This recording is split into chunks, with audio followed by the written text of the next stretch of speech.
वापस स्वागत है आप सबका। मैं Vivek Bindra, motivational speaker, leadership consultant और बिजनेस कोच। पीछे आपने अमूल के केस स्टडी की बहुत डिमांड कर दी थी, नीचे सैकड़ों लोगों ने कमेंट में लिख दिया था। जो मेरा सहकारिता वाला वीडियो था ना, कोऑपरेटिव सोसाइटी वाला, अब इतने लोगों ने नीचे कमेंट में लिखा तो मैं अमूल का केस स्टडी लेके आ गया हूं। शुरू करते हैं, थोड़ा पीछे से चलेंगे। 1946 की बात है, 1946, जब एक लैंडलेस लेबरर कौन होता है? वो जिसके पास अपना लैंड भी नहीं है, जिसके पास अपनी जमीन तक नहीं है, जिसके पास कोई संपत्ति नहीं है। वो बेचारा एक गाय लेके उसका दूध निकालता है, बेचता है। उस समय उनका बहुत शोषण हो रहा था, और शोषण ऐसा कि कभी उनका दूध खरीदा जाता था, कभी नहीं खरीदा जाता था, ठीक रेट दिया जाता था, नहीं दिया जाता था, आधा वापस लौटा दिया जाता था, उनको दूर तक जाना पड़ता था, उनको ट्रैवल की जिम्मेदारी उठानी पड़ती थी। और इतने शोषण पे उनका जब पैसा भी नहीं निकलता तो उनकी हालत और खराब। अब करें तो क्या करें? कर्जा लेके ज्यादा गाय लगाएं तो साहूकार कर्जे के लिए ज्यादा पैसा मांग ले उनसे। कर्जा लेके बाइक खरीद के बाजार तक खुद जा करके बेच के आए, मेन मंडी तक, तो बाइक खरीदने के लिए कर्जे का पैसा और उसका भी पेट्रोल तेल पानी, बेचारे बहुत परेशान।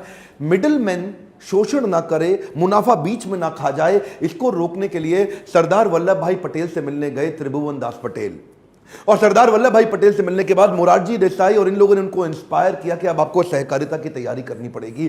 शोषण से रोकने के लिए सहकारिता एक बड़ा मूवमेंट तैयार हो सकता था। उन दिनों एक अंग्रेजों की कंपनी हुआ करती थी, उसका नाम था पोल्सन। ये अंग्रेजों की कंपनी के खिलाफ एक शक्तिशाली विकल्प के रूप में किसानों ने मिलकर गुजरात के इकट्ठे एक सहकारिता का मूवमेंट चालू किया, जिसमें कुछ ही साल के अंदर डॉक्टर वर्गीस कुरियन, जो कि एक जूनियर मैनेजर के रूप में उन दिनों आए ही थे, लेकिन वो इतने बुद्धिमान थे। एक्चुअली डॉक्टर वर्गीस कुरियन उस समय 1950 में वो विदेश में जाके पढ़े थे, मतलब यूएस में जाके मतलब टॉप यूनिवर्सिटीज में उन्होंने अपना ग्रेजुएशन, पोस्ट ग्रेजुएशन और डॉक्टरेट तक किया।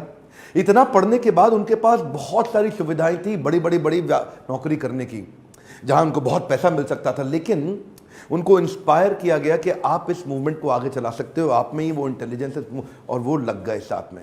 वही त्रिभुवन दास पटेल जो सरदार वल्लभ भाई पटेल से मिलने गए, ये दोनों मिलके एक्चुअली दूर दूर गांव जाके देखा करते थे कि कैसे ट्रक के अंदर दूध आएगा, दूध डाला कैसे जाएगा, निकाला कैसे जाएगा, इकट्ठा कहां से किया जाएगा, लोगों को इकट्ठा कैसे किया जाएगा, लोगों को जोड़ा कैसे जाएगा, इंस्पायर कैसे किया जाएगा। वो जो कैटल जो किसानों के पास में, यानी कि जो गाय भैंस होती है, उनको बढ़िया चारा कैसे खिलाया जाए, उनको अच्छी डाइट कैसे खिलाया जाए, दूध की गुणवत्ता को कैसे मेंटेन किया जाए, ये गांव जा करके ये प्लान किया करते थे।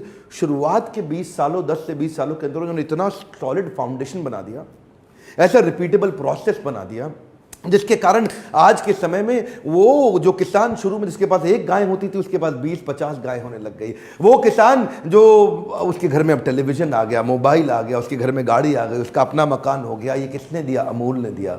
इंडिया उस समय एक मिल्क डेफिसिट कंट्री हुआ करता था, यहां पे सफिशिएंट मिल्क था नहीं, दूध इतना कम था कि उन दिनों न्यूजीलैंड जैसी कंट्री से हमारे को दूध इंपोर्ट करके